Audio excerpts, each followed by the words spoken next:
सभी लोगों को मेरा अभिवादन। आज थोड़ा प्रसंग दूसरा है, निर्गुण लेकर आपके सामने आए हैं। सुनिए। सखी हो प्रेम नगरिया हमरो छूटल जात बा, मनवा बहुत उदास बाना।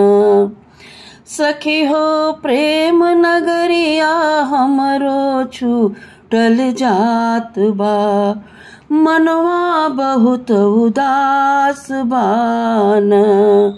मनवा बहुत उदास बाना।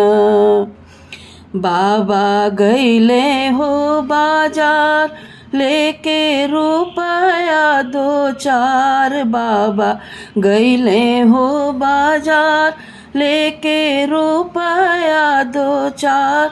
सखी हो जाए खातिर चुनरी खरीदात बा, मनवा बहुत उदास बाना। सखी हो जाए खातिर चुनरी खरीदात बा, मनवा बहुत उदास बाना। सखी हो प्रेम नगरिया हमरो छूटल जात बा, मनवा बहुत उदास बाना। मनवा बहुत उदास बाना। बाबा बढ़ई के बुलवावे हरियर बासावा कटवावे, बाबा बढ़ई के बुलवावे हरियर बासावा कटवावे। तो सखी हो जाए खातिर डोलावा सजात बा, मनवा बहुत उदास बाना। तो सखी हो जाए खातिर डोलावा सजात बा, मनवा बहुत उदास बाना।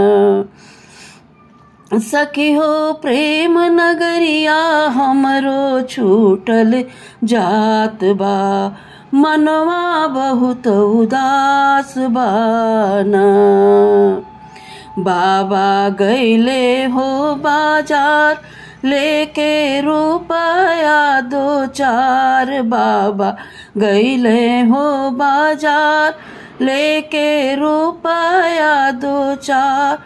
पुत फूके खातिर लकड़ी खरीदात बा, मनवा बहुत उदास बाना।